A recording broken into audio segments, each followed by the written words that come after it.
Hello बच्चों, welcome to my YouTube channel Ekta study centre Sulempur Bazar Tanda Ambedkar Nagar.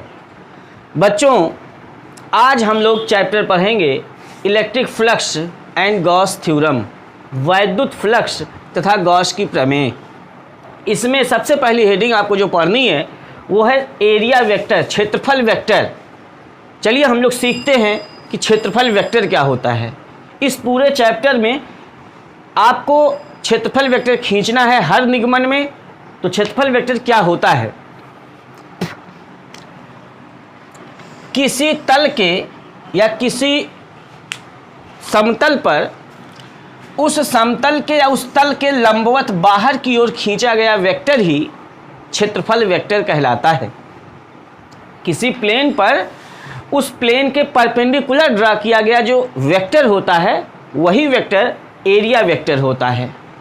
ठीक है, किसी तल पर खींचा गया लंबवत बाहर की ओर वेक्टर क्षेत्रफल वेक्टर कहलाता है।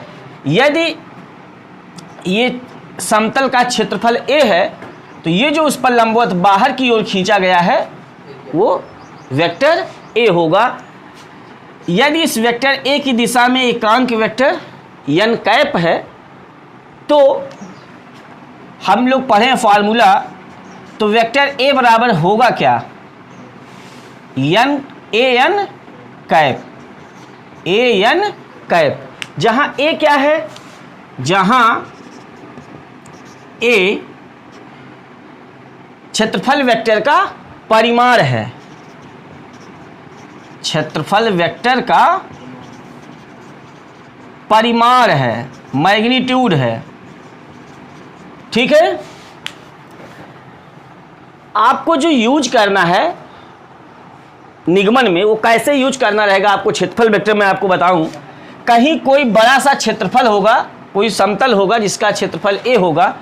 अगर इस पर हम लोगों ने इस तल पर एक सूक्ष्म क्षेत्रफल ले लिया जिसका मान है dA, तो उस पृष्ठ के लंबवत जो खींचा गया वेक्टर होगा d वेक्टर a, वही क्षेत्रफल वेक्टर होगा। सूक्ष्म क्षेत्रफल मतलब किसी संपूर्ण क्षेत्रफल a में से जब उस क्षेत्रफल का छोटा सा भाग लेंगे तब वो सूक्ष्म क्षेत्रफल कहलाएगा, जिसे हम dA से प्रदर्शित करेंगे। और उस dA पर खींचा गया जो लंबवत बाहर की ओर वेक्टर होगा वो d वेक्टर a होगा, क्षेत्रफल वेक्टर होगा। ठीक है, वो किसी भी डायरेक्शन, जैसे जो भी तल या जो भी समतल आप लोगे उस तल पर हमेशा बाहर की ओर खींचा गया वेक्टर ही क्षेत्रफल वेक्टर होगा। जैसे ये बोर्ड का तल है बेटा, बोर्ड का प्लेन है, इस बोर्ड के प्लेन पर क्षेत्रफल वेक्टर इस डायरेक्शन में होगा, इस डायरेक्शन में। क्यों? क्योंकि ये जो लाइन यहाँ मैंने ड्रा कर रखा है, जो आपको दिखा रहा हूँ, ये इस बोर्ड के तल के लंबवत बाहर की ओर है। मैं इसे हथेली लगा दूं अपना और पूछूं आपसे कि इस पर क्षेत्रफल वेक्टर की दिशा क्या होगी, तो आप यहाँ से ऐसे लंबवत बाहर की ओर जो खींचा गया वेक्टर होगा वही क्षेत्रफल वेक्टर होगा। ठीक है, समझ गए? Very good. अब बारी है घन कोण समझने की। क्या? सॉलिड एंगल क्या होता है, इसका भी आपको यूज करना है गॉस के प्रमेय में, इसलिए पहले इसको जानना जरूरी है। घन कोण जानने से पहले बेटा हम लोग कोण जाने, कोण किसे कहते हैं। तो कोण आप लोग सुने होंगे, कोण बराबर आप लोग सूत्र सुने होंगे चाप बटे त्रिज्या, है ना, आर्क अपान रेडियस। जो किसी समतलीय कोण क्या होता है? किसी समतल के चाप और त्रिज्या के अनुपात को क्या कहते हैं? कोण कहते हैं। कोण, अगर कोण को थीटा दिखाएं और इसको यल दिखाएं, इसको आर दिखाएं, तो थीटा बराबर यल बाई आर होता है। कोण बराबर चाप बटे त्रिज्या, ये समतलीय कोण हो गया। और वैसे जनरल आप लोग पढ़े हो कि किसी दो वैद्युत रेखाओं के झुकाव को कोण कहते हैं। दो वैद्युत रेखाओं के बीच का जो झुकाव होता है वही एंगल कहलाता है, कोण कहलाता है। और यहाँ चाप और त्रिज्या के अनुपात को कोण कहते हैं। ठीक है, इसका मात्रक जो होता है रेडियन होता है। क्या होता है, रेडियन। और एक रेडियन किसे कहते हैं, तो अगर त्रिज्या 1 मीटर हो जाए और लंबाई चाप जो है 1 मीटर हो जाए तो क्या कहेंगे, 1 रेडियन कहलाएगा वो केंद्र पर बनने वाला कोण। तो इसको परिभाषित कैसे करें, 1 रेडियन वह कोण है जो 1 मीटर त्रिज्या वाले वृत्त पर 1 मीटर चाप द्वारा केंद्र पर अंतरित किया जाता है। 1 रेडियन वह कोण है जो 1 मीटर त्रिज्या वाले वृत्त पर 1 मीटर चाप द्वारा वृत्त के केंद्र पर अंतरित किया जाता है। ठीक है, ये तो कोण हो गया, आपने जनरल समझ लिया। लेकिन हमारे कोर्स में जो है ये कोण नहीं है, हमें समझना है घन कोण क्या होता है, क्यूब एंगल क्या होता है। तो क्यूब एंगल बेटा, जैसे कोई गोलीय पृष्ठ है, वृत्ताकार पृष्ठ में कोण होता है, और कोई गोलीय पृष्ठ का मतलब ये संपूर्ण पूरी ओर से कवर है। जैसे एक बॉल होता है, गेंद होता है, गेंद पूरी तरह से चारों ओर से कवर होता है, वो गोलीय पृष्ठ उसका होता है। और जो अंगूठी होती है जिसमें होल होता है, या चुल्ला जो हो आप पहनते हो हाथ में, है ना, चूड़ी जो होती है बीच में होल होता है, वो सर्किल होता है, वृत्त होता है। ठीक है, तो किसी गोलीय पृष्ठ के किसी क्षेत्रफल द्वारा, ये देख लीजिए, तो यहाँ पे हम यहाँ सूक्ष्म क्षेत्रफल ले रहे हैं। संपूर्ण पृष्ठ क्षेत्रफल द्वारा घन कोण कितना होगा आपको अभी मैं बताऊंगा। पहले आप समझिए परिभाषा इसका, किसी गोलीय पृष्ठ के सूक्ष्म क्षेत्रफल द्वारा या किसी क्षेत्रफल द्वारा गोले के केंद्र पर अंतरित कोण ही घन कोण कहलाता है। किसी सूक्ष्म पृष्ठीय क्षेत्रफल द्वारा या किसी गोले के पृष्ठ क्षेत्रफल द्वारा गोले के केंद्र पर अंतरित कोण घन कोण कहलाता है। इस घन कोण को बेटा डी ओमेगा से प्रदर्शित करते हैं। जो इस सूक्ष्म पृष्ठीय क्षेत्रफल द्वारा गोले के केंद्र पर अंतरित हो रहा है वो डी ओमेगा है। जो घन कोण है डी ओमेगा, वो आता कैसे है, ये जो गोलीय पृष्ठ क्षेत्रफल का, गोलीय पृष्ठ का जो सूक्ष्म क्षेत्रफल आपने लिया है डी ए, ये त्रिज्या के वर्ग के अनुक्रमानुपाती होता है। और जब अनुक्रमानुपाती का चिन्ह यहाँ हटाते हैं तो यही डी ओमेगा आता है। तो डी ओमेगा बराबर फार्मूला निकालें तो d a by are square, मतलब इस गोलीय पृष्ठ के सूक्ष्म क्षेत्रफल द्वारा जिसकी त्रिज्या आर है, गोले के केंद्र पर अंतरित घन कोण डी ओमेगा बराबर डी ए बाई। अगर हम संपूर्ण पृष्ठ क्षेत्रफल द्वारा गोले के केंद्र पर अंतरित कोण देखें तो चूंकि गोले का संपूर्ण पृष्ठीय क्षेत्रफल 4 पाई आर स्क्वायर होता है, तो 4 pi R square by are square, तो यहाँ से आर स्क्वायर कैंसिल हो जाएगा, तो 4 पाई स्टे रेडियन आ जाता है। संपूर्ण पृष्ठीय क्षेत्रफल द्वारा गोले के केंद्र पर अंतरित घन कोण कितना होता है, तो कितना होता है 4 पाई स्टे रेडियन होता है। स्टे रेडियन क्या है, स्टे रेडियन घन कोण का मात्रक है। कोण का मात्रक रेडियन और घन कोण का मात्रक स्टे रेडियन होता है। ठीक है, इसी घन कोण को समझने के लिए जो आपको यूज करना है गॉस थ्योरम में, मैं यहाँ थोड़ा सा समझा दूं।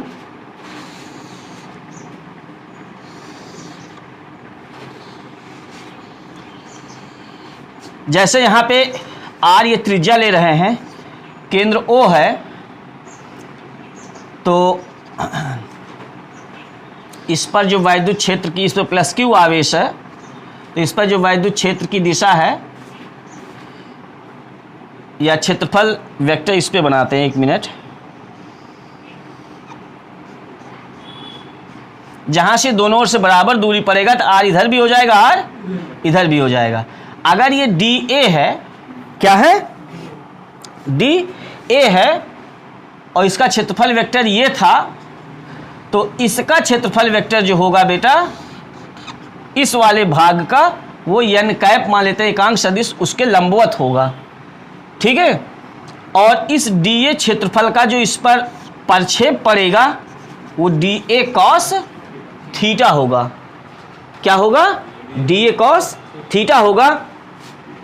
तो यहाँ पे अगर हम इस पृष्ठीय क्षेत्रफल द्वारा गोले के केंद्र पर अंतरित घनकोण समझें तो डी ओमेगा बराबर हो जाएगा बेटा d vector a dot n cap by are square, या यूं समझ ले सीधे लिख देते हैं डी ए कॉस थीटा। इस पृष्ठ का क्षेत्रफल जो हो जाएगा जिससे त्रिज्या दोनों ओर बराबर आ रही है उसका डी ए कॉस थीटा ये क्षेत्रफल हो जाएगा बाई आर स्क्वायर। इस डी ए कॉस थीटा को ऐसे भी लिख सकते हैं d vector a dot n cap by are square. तो इस फार्मूले का आपको यूज नहीं करना है, इसका यूज करना है। आप हमेशा याद रखिएगा d a cos theta by are square कहीं भी आता है तो उसको हम किसके बराबर लिखेंगे, डी ओमेगा के बराबर लिखेंगे घन कोण में, ठीक है। और संपूर्ण पृष्ठ क्षेत्रफल द्वारा गोले के केंद्र पर अंतरित घन कोण 4 पाई स्टे रेडियन होता है, ठीक है। इतना आप लोग नोट कर लीजिए। इसके बाद हम लोग आगे का स्टेप बताते हैं आपको, नोट कर लीजिए सभी लोग। तो आप लोगों ने बेटा सीख लिया क्षेत्रफल वेक्टर और घन कोण। अब बारी है वैद्युत फ्लक्स जानने की, इलेक्ट्रिक फ्लक्स जानने की कि इलेक्ट्रिक फ्लक्स होता क्या है।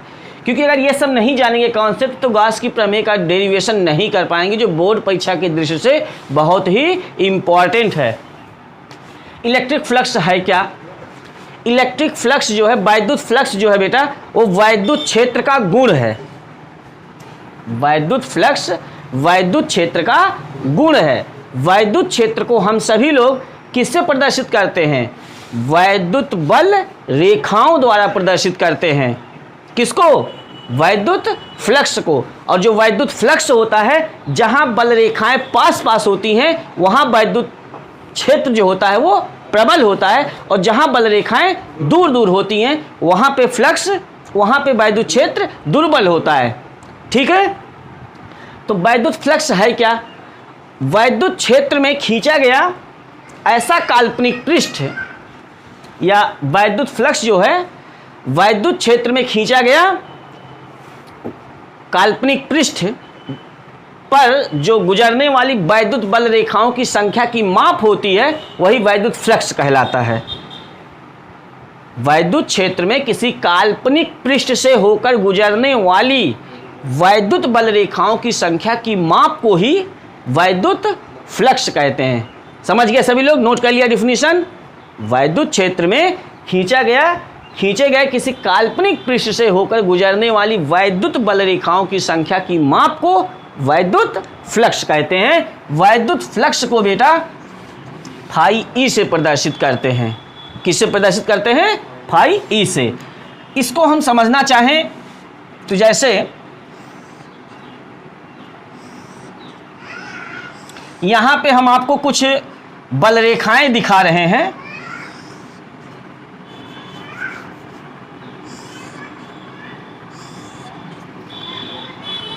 इस में मान लेते हैं एक पृष्ठ क्षेत्रफल है, काल्पनिक पृष्ठ हमने खींच दिया है। तो इस काल्पनिक पृष्ठ से होकर गुजरने वाली बल रेखाओं की संख्या की माप को ही वैद्युत फ्लक्स कहते हैं। जहाँ पे ये बल रेखाएं पास पास होती हैं वहाँ वैद्युत क्षेत्र सघन होता है, प्रबल होता है, और जहाँ दूर दूर होती हैं वहाँ पे वैद्युत क्षेत्र दुर्बल होता है। हम इस पृष्ठ क्षेत्रफल पर बात करते हैं। तो इस पृष्ठ बल रेखाओं पर जो बल रेखा के समांतर खींची गई रेखा होती है वो क्या हो जाएगी? वो वैद्युत क्षेत्र की दिशा को प्रदर्शित करती है। बल रेखा के किसी भी बिंदु पर खींची गई जो स्पर्श रेखा होती है, टेंजेंट लाइन जो होती है, वो वैद्युत क्षेत्र की दिशा को प्रदर्शित करती है।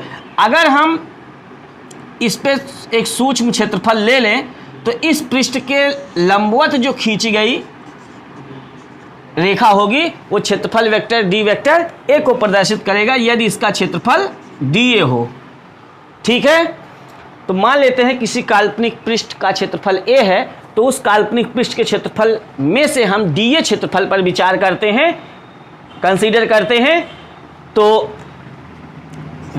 स्केलर गुणनफल वेक्टर ई और D A, vector E dot D vector ए को वैद्युत फ्लक्स कहा जाता है। क्या कहा जाता है? वैद्युत फ्लक्स कहा जाता है। तो यहाँ डी फाई ई लगा देते हैं।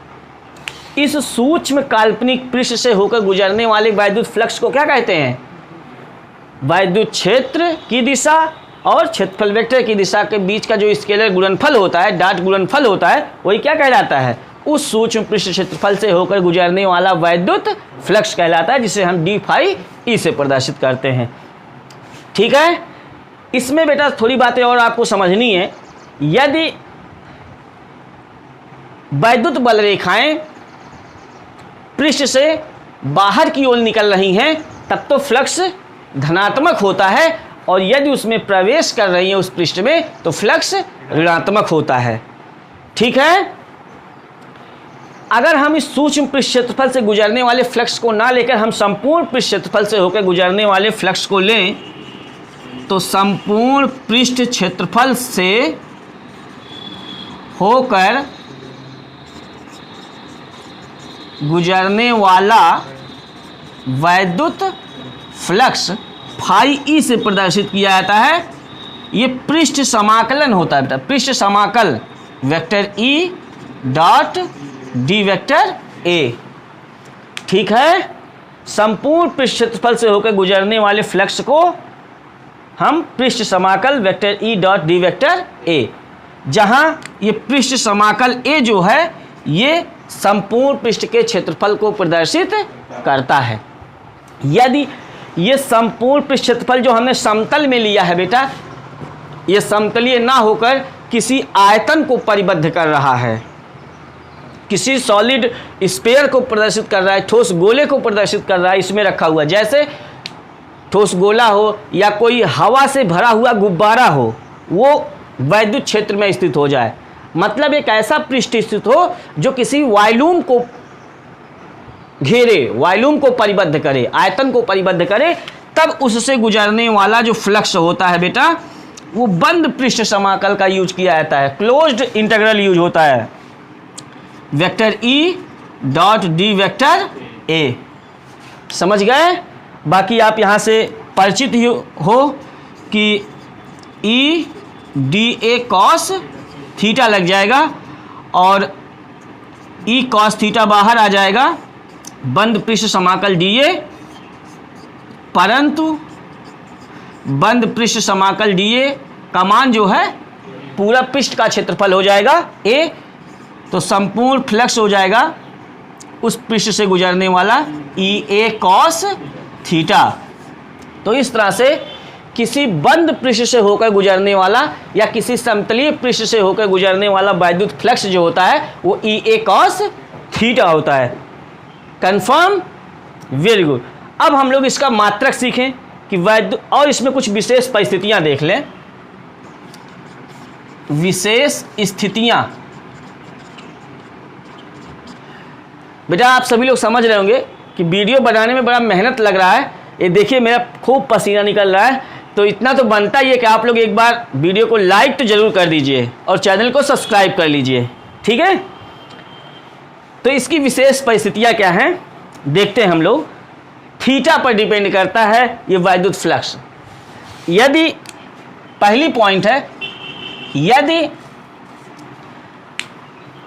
ये जो पृष्ठ रखा जाता है वैद्युत क्षेत्र में, यदि पृष्ठ वैद्युत क्षेत्र के लंबवत हो जाए, यदि समतल पृष्ठ वैद्युत क्षेत्र के लंबवत हो, इस पे न्यूमेरिकल आता है, बच्चे गलत कर जाते हैं, लंबवत देख के 90 लिख देते हैं, लेकिन 90 नहीं होता, 0 डिग्री होता है। कैसे? एक बात बताओ बेटा, जैसे ये पृष्ठ है, मेरी हथेली ये पृष्ठ है और ये वैद्युत क्षेत्र की दिशा है, ठीक है, तो पृष्ठ वैद्युत क्षेत्र के लंबवत है, तो जो इस पृष्ठ पर क्षेत्रफल वेक्टर खींचा जाएगा, जैसे मैं आपको समझाऊं, ये क्या है, ये वैद्युत क्षेत्र की दिशा हो गई। अगर इस पृष्ठ पे मैं क्षेत्रफल वेक्टर ऐसे खींच दूं तो ये दोनों समांतर हो जाएंगे, डी वेक्टर ए की दिशा और वेक्टर ई की दिशा दोनों पैरेलल हो जाएगा, तो थीटा 0 हो जाएगा। और जब थीटा 0 हो जाएगा तब ऐसी परिस्थिति में गुजरने वाला फ्लक्स क्या होगा, ई ए कॉस 0, और कॉस 0 का मान 1 होता है, तब इतना फ्लक्स गुजरेगा उस पृष्ठ से। ठीक है। दूसरा पॉइंट, यदि पृष्ठ वैद्युत क्षेत्र के समांतर है, कहाँ है, तब थीटा बराबर कितना होगा। समांतर का मतलब बेटा ऐसे है, मान लो ऐसे है, ठीक है, और वैद्युत क्षेत्र ऐसे है, तो वैद्युत क्षेत्र और पृष्ठ समांतर है, तो जो इस पर क्षेत्रफल वेक्टर खींचा जाएगा वो उस पृष्ठ के लंबवत खींचा जाएगा। तो क्षेत्रफल वेक्टर की दिशा इधर हो जाएगी, वैद्युत क्षेत्र की दिशा इधर, तो दोनों के बीच कोण 90 अंश हो जाएगा। तब गुजरने वाला फ्लक्स फाई ई बराबर ई ए कॉस, तो बराबर, क्योंकि कॉस 90 अंश का मान 0 होता है, ऐसा आप लोग पढ़ चुके होंगे मैथ में, क्लास 10th में। ठीक है। तो यदि पृष्ठ वैद्युत क्षेत्र के लंबवत है तो उस पृष्ठ से कोई भी फ्लक्स गुजरेगा नहीं, और यदि पृष्ठ वैद्युत क्षेत्र के समांतर है तब उसी से अधिकतम फ्लक्स गुजरेगा। ठीक है। फाई ई बराबर ई ए, कन्फर्म। तो मुझे लगता है आप सभी लोग वैद्युत फ्लक्स समझ गए। वैद्युत फ्लक्स किसे कहते हैं?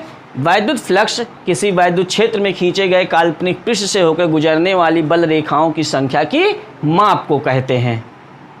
वैद्युत फ्लक्स किसी वैद्युत क्षेत्र में किसी काल्पनिक पृष्ठ से होकर गुजरने वाली बल रेखाओं की संख्या की माप को कहते हैं। और फार्मूले में देखा जाए तो vector E dot D vector ए क्या कहलाता है? वैद्युत फ्लक्स कहलाता है। ठीक है। तो इतनी चीज़ें आप लोग क्लियर कर लिए हो। अब बारी है गॉस के प्रमेय की, तो इतना आप लोग नोट कर लीजिए। आगे जो है फिर हम आपको नेक्स्ट वीडियो में गॉस का थ्योरम आपको पढ़ाएंगे। आपको अगर ये वीडियो पसंद आ रहा हो तो हमारे चैनल को, हमारे वीडियो को पहले सब लोग लाइक करो, हमारे चैनल को सब्सक्राइब करो। कोई भी प्रॉब्लम हो आप कमेंट के माध्यम से पूछो। ठीक है। Best of luck, very good.